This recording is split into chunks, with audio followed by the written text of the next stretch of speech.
جاتے ہیں۔ سب سے نچلا درجہ منافقین مدینہ کا ہے، ان المنافقین فی الدرک الاسفل من النار، سب سے نچلا درجہ منافقین مدینہ کا کہ انہوں نے آپ صلی اللہ علیہ وسلم کو دھوکہ دیا۔ جتنی بڑی نعمت ہوتی ہے اتنی بڑی سزا ہوتی ہے، جتنی بڑی نعمت ہوتی ہے قدر کرنے پر اتنا بڑا انعام ہوتا ہے۔ صحابہ نے آپ صلی اللہ علیہ وسلم کی قدر کی، اللہ نے دنیا میں جنتی بنا دیا۔ منافقین نے دھوکہ دیا کہ سامنے مسلمان دل سے کافر، دھوکہ دینے کی سزا سخت کر دی کہ جہنم کے سب سے نچلے درجے میں، مشرکین مکہ اس سے اوپر والے درجے میں ہوں گے، اس لیے کہ انہوں نے علی الاعلان کفر کیا، دھوکہ نہیں دیا۔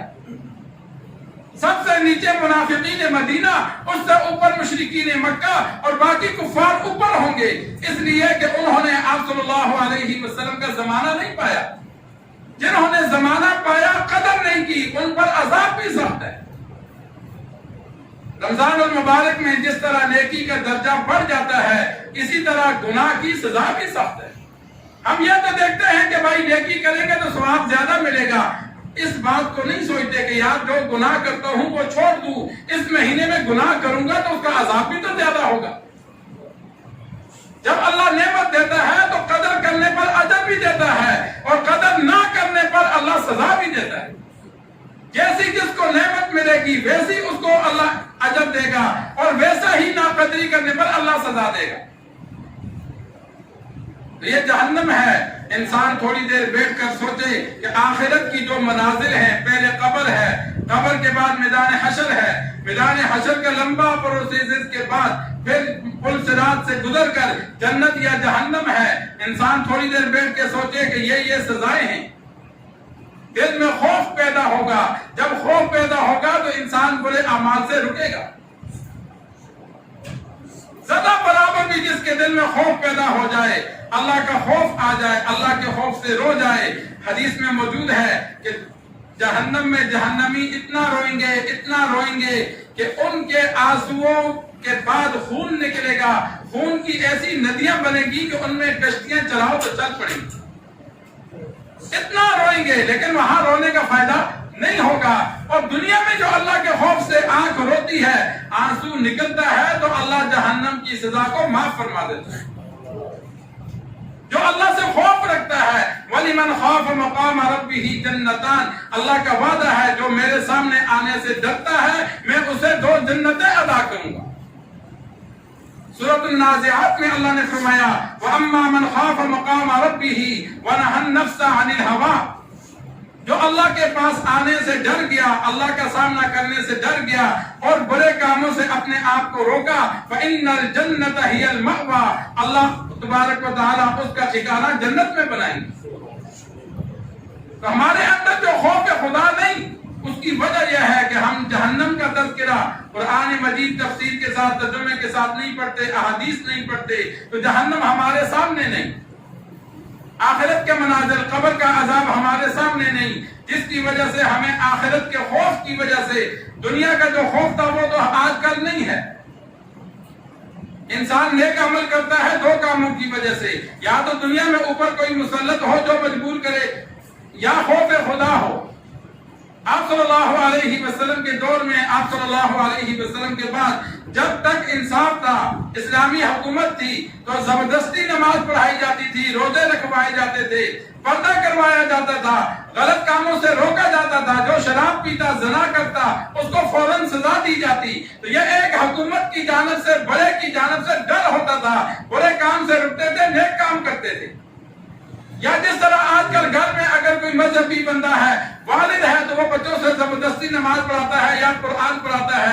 آج ہمارے گھر کا یہ ماحول نہیں رہا، ہم دنیا کے لیے سختی کرتے ہیں، دین کے لیے نہیں کرتے۔ تو نیک اعمال یا تو انسان اپنے دنیا میں بڑے کے ڈر سے کرتا ہے، اور یہ کروائے جاتے ہیں۔ آپ صلی اللہ علیہ وسلم بھی، صحابہ کرام بھی یہ سختی کرتے تھے، جو نیک عمل نہ کرتا اس کو سزا دیتے تھے، جو گناہ کرتا، غلط کام کرتا، اس کو بھی سزا دی جاتی، جس کی وجہ سے، خوف کی وجہ سے لوگ غلط کام نہیں کرتے تھے۔ آج حکومت کی جانب سے یہ نظام نہیں رہا، ہمارے جو بڑے ہیں انہوں نے بھی سختی چھوڑ دی. آج ہمارے پاس ایک ہی چیز ہے نیک عمل کرنے کی, وہ خوف خدا ہے. اگر خوف خدا ہوگا تو بندہ نماز پڑھے گا. آج دیکھو نا, اللہ معاف کرے, اب رمضان کتنا ٹھنڈا ہے. پچھلے سال بھی ٹھنڈا تھا, پتہ ہی نہیں چلا. لیکن میں نے اکثر نوجوانوں کو دیکھا, ماشاءاللہ تکڑے نوجوان, وہ روزہ نہیں رکھتے. کون پوچھتا ہے؟ اسلامی حکومت میں تو ہے نا کہ جو علن اعلان کھائے اسے قتل کر دو. آج اگر کورونا کی وجہ سے ہمیں سزا دی جاتی ہے, اگر یہی سزا روزہ نہ رکھنے پہ کر دو. اسلام میں روزہ جو نہیں رکھتا یا جو نماز نہیں پڑھتا سزا ہونی چاہیے نہیں ہونی چاہیے؟ اسلامی حکومت میں تو سزائیں مقرر ہے. سعودیہ میں اب بھی سزا ہے جو نماز نہیں پڑھتا یا روزہ نہیں رکھتا. حالانکہ آج گیا گزرا دور ہے. اسلامی حکومت میں یہ حکومت کیا کہ ذمہ ہے کہ وہ لوگوں سے نیک کام زبردستی کروائے اور برے کاموں سے زبردستی روکے, جو نہ باز آئے اس کو سزا دے. لیکن حکومت کی جانب سے ہم پر یہ چیز نہیں رہی اور ہمارے بڑوں کی جانب سے بھی نہیں رہی. جس طرح والدین پہلے سختی کرتے تھے, صبح بچوں کو اٹھاتے تھے, نماز پڑھو, پھر قرآن پڑھو, پھر سکول جاؤ, وہ نظام ہمارے گھروں کا ماحول نہیں رہا. ہمارے گھر والے صبح جب بچہ اٹھتا ہے, بعض گھروں کا تو ماحول میں نے ایسا بھی دیکھا کہ وہ والدین اٹھتے ہی نہیں ہیں, بچے بیچارے خود ہی تیار ہو کے سکول چلے جاتے ہیں. انہوں نے 10-11 بجے اٹھنا ہے, پھر کہتے ہیں مولوی صاحب گھر میں برکت نہیں ہے. جو اول وقت برکت کیا ہے وہ ہم سو کے گزار دیتے ہیں. دین اور دنیا دونوں کے اعتبار سے جو اول وقت میں اللہ نے برکت دی ہم اسے سو کے گزار دیتے. تو اب ایک ہی چیز رہ گئی ہمیں برے کاموں سے روکنے کی, وہ خوف خدا ہے. تو تھوڑی دیر بیٹھ کر انسان آخرت کے عذاب کو سوچے کہ آیا یہ عذاب میں برداشت کر سکتا ہوں. آج اگر مجھے موت آ جاتی ہے تو یہ سزائیں جو قبر میں دی جائیں گی, میدان حشر میں جو جہنم میں دی جائیں گی, آیا یہ میں برداشت کر سکتا ہوں؟ اگر برداشت کر سکتا ہے تو پھر گناہ کر لے, برداشت نہیں کر سکتا تو پھر گناہ چھوڑ دے.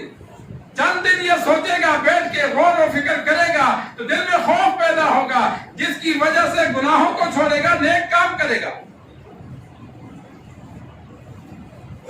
شہزادی تھی, پہلے دور میں شکار وغیرہ کرتے تھے, ہزاروں ایسے واقعات ہیں.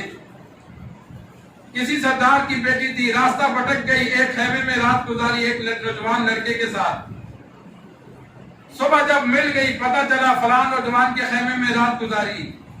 تو بچہ نے کہا یہ تو ہو نہیں سکتا, نوجوان ہو, لڑکی پاس ہو اور معاف کر دے. جیسے آج کل ہمارے نوجوان کہتے ہیں جی نہیں ہم کچھ نہیں کرتے, اصل میں ہوتے وہ نیچے سے کھسرے ہیں. مرد ہو عورت پاس ہو, کرے کچھ نہ. حدیث میں آ گیا جہاں مرد عورت اکیلے ہو تیسرا شیطان ہوتا ہے, ان سے غلط کام کرواتا ہے. اور ہم بڑے صوفی بنتے نہیں کہ ہم تو بڑے نیک ہیں. غیر محرم کے ساتھ بیٹھنا جائز ہی نہیں ہے, بات ہی ختم.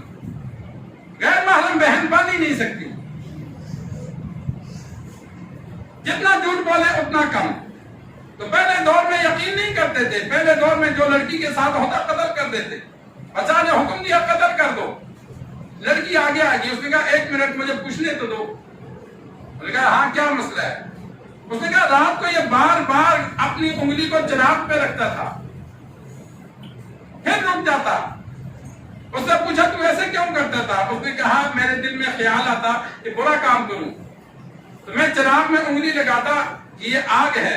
جب انگلی جلتی میں برداشت نہ کرتا تو میں سوچتا کہ اگر میں مر گیا تو جہنم کی آگ کیسے برداشت کروں گا. پھر تھوڑی دیر بعد دل میں خیال آتا بھائی کون ہے, کہاں سے آئی, فائدہ اٹھا لے, صبح چلی جائے گی. پھر میں آگ کو انگلی لگاتا کہ برداشت کر سکتا ہوں یا نہیں کر سکتا. جب آگ جلاتی تو یہ تو جہنم کی آگ کا 70واں حصہ ہے. جو آگ 70 گنا زیادہ سخت ہے میں اس کو کیسے برداشت کروں. آپ صلی اللہ علیہ وسلم کے فرمان میں موجود ہے کہ جہنم سے بندے کو نکال کر دنیا کی آگ میں ڈالو تو وہ مزے سے سو جائے.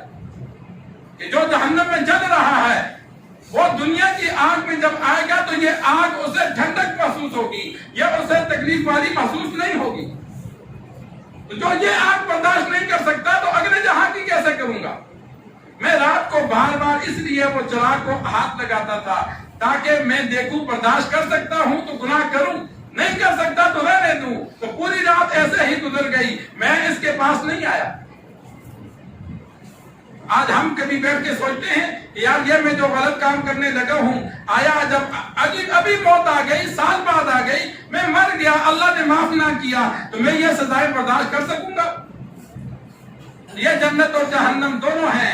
رمضان المبارک قریب ہے، ابھی سے انسان کوشش کرے، کچھ گناہ ہم کر جاتے ہیں سستی کی وجہ سے، اللہ سے ان سے معافی مانگے ان گناہوں کی، آئندہ کے لیے گناہ کرنے کو چھوڑے، اور اسی طرح جو نیک اعمال ہم سستی کی وجہ سے نہیں کر سکے پورا سال، یا جو کرتے تھے چھوڑ دیے، انسان رمضان کی وجہ سے دوبارہ شروع کر دے۔ سیزن ہوتا ہے نا، سیزن ہر چیز کا سیزن اللہ نے رکھا، تو سیزن میں تاجر کیا کرتا ہے؟ اس کی دو کوششیں ہوتی ہیں کہ ایک تو جو پچھلے سال پورا گزرے ہوئے جو زمانے میں نقصان ہوا، سیزن میں وہ نقصان پورا کروں۔ دوسری کوشش یہ ہوتی ہے کہ نفع اتنا کما لوں کہ اگلے سیزن تک میرا نظام چلتا رہے۔ ایسی کوشش ہوتی ہے یا نہیں ہوتی؟ سیزن میں ہر بندہ محنت کرتا ہے، جو کوشش کرتا ہے، تو ہمارا رمضان سیزن ہے۔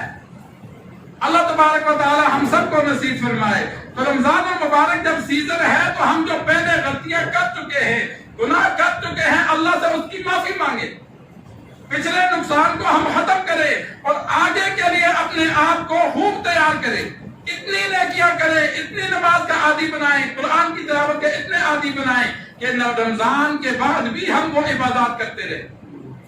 جو بندہ رمضان اچھا گزارتا ہے، آپ تجربہ کر کے دیکھ لو، 2 4 5 مہینے تک رمضان کا اس پر اثر رہتا ہے۔